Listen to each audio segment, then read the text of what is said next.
எவ்வளவு உயர்ந்தாலும் என் சக தொழிலாளி என்னோட சேர்ந்து இருக்கணுங்கிறது தான் என் லட்சியம். இருக்கலாம். பார்ட்டியில சேர்ந்த இவ்வளவு சீக்கிரத்துல பார்ட்டி செக்ரட்டரி ஆவறது சாமானியமான விஷயம் இல்ல. அதுக்கு காரணம் உங்க உயர்ந்த குணம். நீங்கன்னு மரியாதை கொடுத்து உங்ககிட்ட இருந்து என்ன பிரிக்க நினைச்சா எனக்கு இந்த பதவி வேண்டாம். உடனே ராஜினாமா செய்யறேன். என் ரத்தத்தை சிந்தி என் சக தொழிலாளிங்க நிம்மதியா நடக்கக்கூடிய சாலையை போட முடிஞ்சா அதுவே போதும். நீங்க எங்க பார்ட்டியில சேர்ந்தது எங்களுக்கு பெருமையா இருக்கு. வர்றோம். வணக்கங்க. வணக்கங்க சார். ஆனா ஒண்ணுதான் குறை. உங்க வளர்ச்சியை பார்த்து சந்தோஷப்படுறதுக்கு சுஜாதா நம்மளோட இல்லாம போனது எனக்கு வேதனையா இருக்கு. அந்த ராஜா பலவந்தமா இழுத்துக்கிட்டு போனா சும்மா விடுறதாவது நீங்க உத்தரவு கொடுங்க. அவனை அழிச்சிட்டு சுஜாதாவை கொண்டு வரோம். யார அழிக்கிறீங்க? நம்ம கைய நாம வெட்டிக்கிறதா? அந்த வேலை என்னால ஆகாதா? இருக்கிறது லேபர் காலனில தான். அவசரப்பட்டா ராஜாவை சுத்தியுள்ள மனுஷங்க பூராவும் கெட்டவங்களாயிடுவாங்க. என் சுஜிக்காக நான் அஹிம்சையோட தான் போராடுவேன். தொழிலாளிகளுக்காக நானும் சுஜியும் பலியா போனாலும் பரவாயில்ல. ஆனா நம்ம லட்சியத்துக்கு மட்டும் கெட்ட பேர் வரக்கூடாது. என் பிரச்சனை என்கிட்டயே விட்டுடுங்க. நீங்க போங்க. ஏ ராசா, பச்சை கிளியை கொண்டாந்து கூண்டுல போட்டு எத்தனை நாள் பலவந்தமா வச்சுக்க போறடா? கேளட்டு பயல, இன்னொரு வாட்டி பேசினா பேத்துடுவேன். நம்ம பிசினஸ் முடிஞ்ச அப்புறம் தான் விடுவேன். அவ கிளியானாலும் சரி, புலியானாலும் சரி. நீ என்ன செஞ்சாலும் கோவிந்த் கிட்ட என்ன பிரிக்க முடியாது. ஏன்? நீ செஞ்ச வேலை உனக்கு வெக்கமாவும் அசிங்கமாவும் இல்ல? வாய மூடுறே. என்னடி உங்க ரெண்டு பேருக்கும் பெருசா லவ்? இத்தனை நாளா நீ இங்க இருக்குன்னு தெரிஞ்சும் கூட வந்தானா உன்னை சந்திக்கிறதுக்கு? அவனுக்கு தெரியும் இங்க வந்தா கைமா ஆயிடுவான்னு. அவன் ஆம்பளையா? இப்ப சொல்லு, அவனை கண்டா உனக்கு அசிங்கமா இல்ல? எனக்கு வாந்தி வருது. என்னடா கிழவா? ஆமாடா ராசா. உன் கூட எனக்கு என்ன பேச்சு? வர்ற மே 1ஆம் தேதி எனக்கு நாங்க கல்யாணம் பண்ணிக்கலாம்னு இருக்கோம். அது நடந்தே ஆகணும். இல்ல நான் தோத்து போனாலும் நீ மட்டும் ஜெயிக்க முடியாது. அட சும்மாருடே.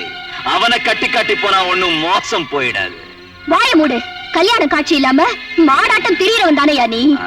என்ன எனக்கு கல்யாணம் ஆகாதா? பாரு பாரு, நாளைக்கே கல்யாணம் செஞ்சுக்கிறேன். அதுக்கப்புறம் உன்னோட பேசிக்கிறேன். கிழவா. என்னடா ராசா? இப்பவே பொண்ண பாரு, அடுத்த நிமிஷமே கல்யாணம்.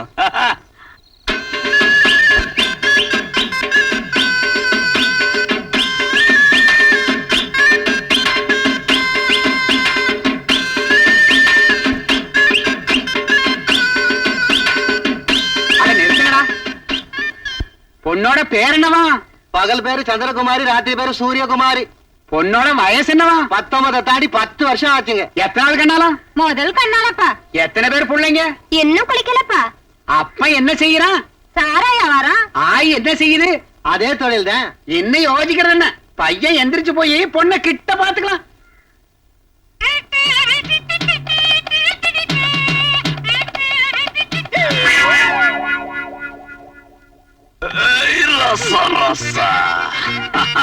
இதோ 90 கொடுத்துட்டு 100 வாங்கி. இதுக்கெல்லாம் ஒரு கணக்கா இருக்கு. சேர்த்து கொடு. நான் வாங்குறவனே தவிர குடுக்கறவன் இல்ல. போனா போதுன்னு கொடுக்க. சரி கொடு. ரசா சோதா பசங்களா, நீங்க கள்ளு குடிக்கிறதுக்காக இந்த அலிய எனக்கு கட்ட பாக்குறீங்களா? இனிமே இந்த மாதிரி 9 கொண்டாந்தீங்க கிழிச்சுடுவேன். ரசா என்ன மச்சான், ஏதோ வந்துட்டால. என் வீட்டுக்கு வா. ரிபேட் குடுக்குறேன். அதெல்லாம் வேண்டாம். என் வீட்டுல ஒரிஜினல் பொம்பளைங்க இருக்காங்க. நீ போ. டேய் கிழவா. ஒரு நிமிஷம்டா ராசா. வாங்க கள்ளுப்பான மாப்பிள்ள சார். உங்களுக்கு நான் ஆரத்தி எடுக்கணும்னு நினைச்சேன். வலுக்கட்டாயமா செஞ்சுக்கிட்டது கல்யாணம் ஆகாது. அது பொம்மலாட்டமா இருக்கலாம். ஒன்னாட்ட குடிச்சிட்டு ஆடுறவங்களுக்கு. Arjun glad friends and co proprietor. வணக்கம். நான் ஷெரீப் எஸ் காசிம் கானோட பையன் சார். வணக்கம். என் பேரு கல்பனா. நான் ஹோம் மினிஸ்டரோட பொண்ணு. உங்க ஃபேனுங்க தம்பி ஒரு வாரமா அழைச்சிட்டு போச்சுல உயிரை வாங்கிச்சு கூட்டியாந்த. உங்க போட்டோவை கத்திச்சு புஸ்தகத்துல வச்சுக்கிற அளவுக்கு வந்துருச்சுங்க. பாருமா, நான் ஒரு சாதாரணமான தொழிலாளி. பெரியவங்களும் மேதைகளும் சொல்ற வழியில நடக்கிறத தவிர நான் எதுவும் பெருசா சாதிக்கல. நீ ஒரு வயசு பொண்ணு, இப்படி வெளியில சுத்தினா நல்லா இருக்காது. நான் உங்ககிட்ட கொஞ்சம் பேசணும். சரி, பெரியவங்க எல்லாம் வந்திருக்காங்க. நீ அப்படி வெளியில உட்காருமா, கூப்பிடுறேன். சரிங்க.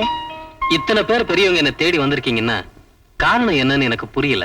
வெள்ளத்தை சுத்தி எறும்புங்க முக்கிறதுக்கும் விதை நட்டப்புறம் செடி துளிர் விட்டு முளைக்கிறதுக்கும் பெருசா காரணம் என்ன இருக்குங்க?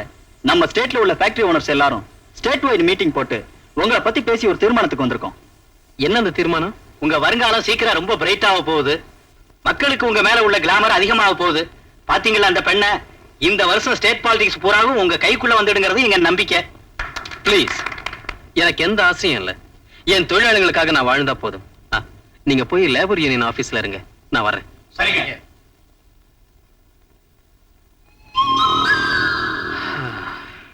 என் மேல உங்களுக்கு என்ன நம்பிக்கை? வானத்துல கோட்டை கட்டுறது எனக்கு பிடிக்காது. வானத்துல இல்லைங்க, இது நடக்கப்படுற உண்மை. அதனால நம்ம பணக்காரவர்கள் என்னைக்கு உங்களுக்கு துணையா இருக்குன்னு நாங்க சொல்றதுக்காக வந்திருக்கோம். நீங்க உங்க அரசாங்கத்துல எங்களுக்கு முக்கியத்துவம் கொடுத்து எங்க லாபத்துக்கான சட்டங்களை வகுத்தா சரியா போயிடும். அது மட்டுமல்ல, தொழிலாளிகளோட கடிவாளங்கள் கூட உங்க கையில இருக்கு. நீங்க எங்களுக்கு பயன்பட்டு அவங்களை எங்க காலடியில கிடக்கிற மாதிரி செஞ்சா உங்க அரசாங்கத்தை தங்க கோட்டையாக்குறோம். எங்க நிறுவனங்களை அதுக்கு தகுந்த மாதிரி நடத்துறோம். என்னங்க இது? எதுக்கு என்ன ஒரே அடியா புகழ்ந்து பேசுறீங்க? இப்ப நான் ஜஸ்ட் பார்ட்டி செக்ரட்டரி தானே. சீக்கிரம் உங்களை எம்எல்ஏ ஆக்க போறேன் இல்லையா? இப்ப எனக்கு ஒரு தர்ம சங்கடமான நிலை. நீங்க ஒண்ணு யோசிக்காதீங்க. ஏதாவது ஒரு தொகுதியில எம்எல்ஏ கொலை பண்ணி இடைத்தேர்தல் வச்சு உங்களை எம்எல்ஏ சீட்ல உட்கார வைக்கிறோம். நீங்க மட்டும் எங்களுக்கு செய்ய வேண்டியதை மறந்துடாதீங்க. ஹலோ, பாத்தீங்களா? இதான் உங்ககிட்ட நான் லைக் பண்றது. எப்போ உங்களை பத்தி நீங்க குறைச்சலா நினைக்கிறீங்க, அடுத்தவங்க உங்க பெருந்தன்மையை எப்படியே தெரிஞ்சுக்கிறாங்க. ஆமா, ஹோம் மினிஸ்டருக்கு நீ ஒரே பொண்ணுல? ஆமா, ஏ ஒண்ணுல. இந்த ஆஸ்தி பாஸ்தி உள்ளவங்கன்னா எனக்கு பிடிக்காது. ஆனா உன் சின்சியரிட்டி எனக்கு பிடிச்சிருக்கு.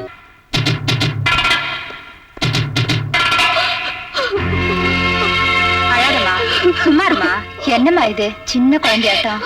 என்ன கரையை செய்ய போயிட்ட? என்ன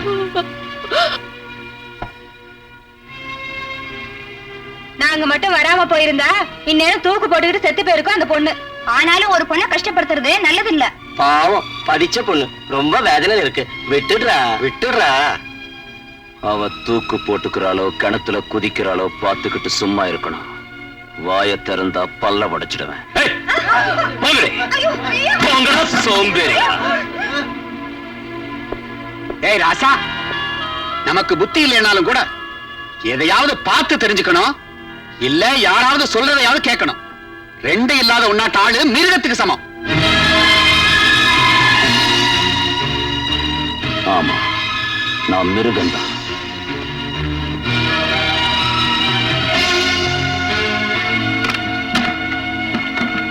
போயிங்க.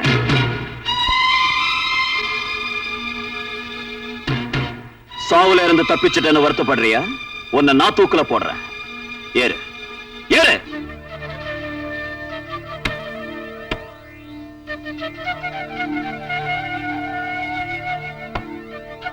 இப்ப சொல்லு, நீ தோத்து போனியா நான் தோத்து போனா? உன் சாவு செய்தியை யாருக்கு சொல்லணும்? உன்னை பெத்தப்பனக்கா நீ காதலிச்ச சுப்பனக்கா? சொல்லு. நான் செத்துட்டா அந்த விஷயத்தை யாருக்கும் சொல்ல வேண்டாம். நான் சாகிறதுக்கு முந்தி நான் கோவிந்துக்கு வேண்டியவளா செத்தேன்னு சொன்னா போதும். மனசில்லாத மனுஷன்னாலும் என் மனசுல உள்ள வேதனையை அவர்கிட்ட சொல்லுவேன் நம்புறேன். இதை விட வேற எனக்கு எந்த ஆசையும் இல்ல.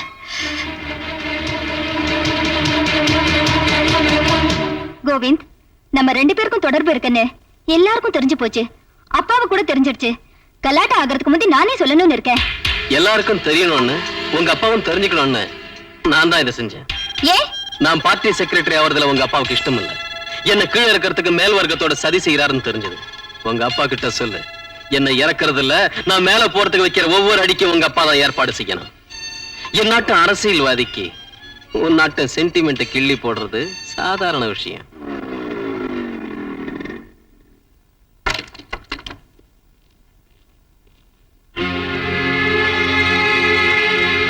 பாருமா, எனக்கு பார்ட்டி சேவையை தவிர வேற லட்சியம் கிடையாது. உங்க அப்பா கிட்ட சொல்லு, என் மேல அதிக பாரம் சுமத்த வேண்டான்னு. போயிட்டு வா. ஹாய் சுஜி, கமான் உட்காரு.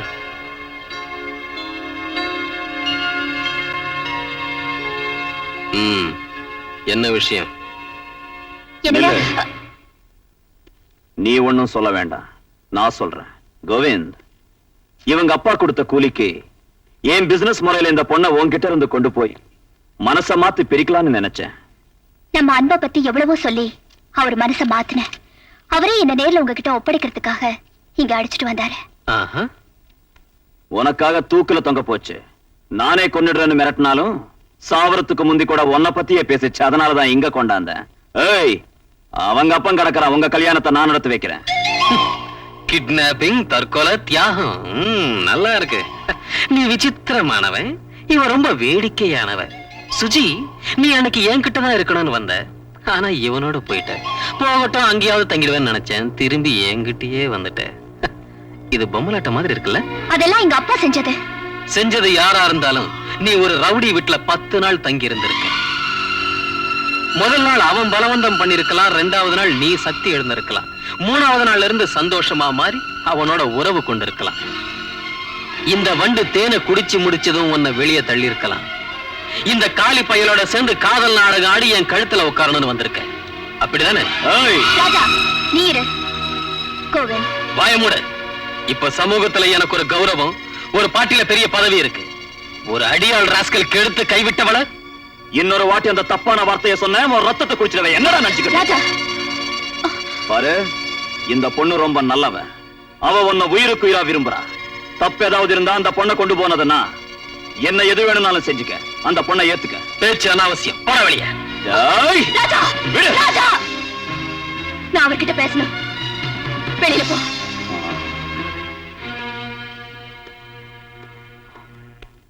உண்மையாவே நீ என்ன சந்தேகப்படுறியா? சந்தேகமே இல்ல, உண்மைதான நம்புறேன். ஹம், அப்பா தேவையில்லைன்னு, அந்தஸ்து வேண்டான்னு உன் லட்சியத்தையே நம்பி வந்த என்ன நீ புரிஞ்சுக்கிட்டது இவ்வளவுதானா? இப்படி ஒவ்வொன்றுக்கும் பதில் சொல்ல வேண்டிய அவசியம் எனக்கு இல்ல. இதோ சுஜய், உனக்கு நான் இன்னைக்கு உண்மையை சொல்றேன். என் லட்சியம் வேற, நான் நடிக்கிற நாடகம் வேற. எல்லாத்தையும் விட முக்கியம் எனக்கு என் பிழைக்கும் வழி. ஆஸ்தி வேண்டான்னு வந்த நீ என் பிழைக்கும் வழிக்கு அன்ஃபிட். நீ ஸ்போர்ட்டிவா எடுத்துக்கிறதா இருந்தா உனக்கு ஒரு சின்ன யோசனை. நீ அவன்கிட்ட கெட்டு போயிருக்கலாம், 10 நாள் தங்கி இருக்கலாம், அதை நான் கேர் பண்ணல. ஆனா நீ உங்க அப்பா கிட்ட வேண்டான்னு சொன்ன ஆஸ்தியை வாங்கிக்கிட்டேன்னு வச்சுக்க, உன்னை கல்யாணம் பண்ணிக்கிறதுல எனக்கு எந்த ஆட்சேபனையும் இல்ல. இது என்னடா இத்தனை பாலிசி தெரிஞ்சவன் இவ்வளவு அசிங்கமா பேசுறானேன்னு நினைக்கிறியா? என் அசல் பாலிசியே இதுதான். அப்படின்னா ஆஸ்தி எனக்கு வந்தா நான் கெட்டு போனாலும் பரவாயில்ல போல இருக்கு. கரெக்ட். குட்.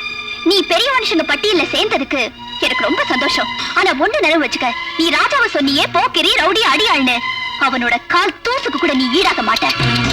உணர்ச்சி வசப்பட்டு பேசாத, நல்ல நிதானமா யோசி. சீ, யோசிக்க வேண்டியது நீதான்.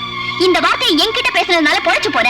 இதே வார்த்தை வெளியில ராஜா காதுல விழுந்திருந்தா உன் தலை நடு ரோட்ல உருண்டு இருக்கும். தன்மானத்தை விக்கிற நீதான் ஒரு ரவுடி. வார்த்தை தவறி என் மேல பழி போடுற நீதான் ஒரு அயோக்கிய. பணத்துக்காக அன்பையும் பதவிக்காக மான மரியாதையும் குழியில புதைச்சு வைக்கிற நீதான் ஒரு லோஃபர். இல்ல, புரோக்கர். அத நான் நிரூபிக்கிறேன். Mind it.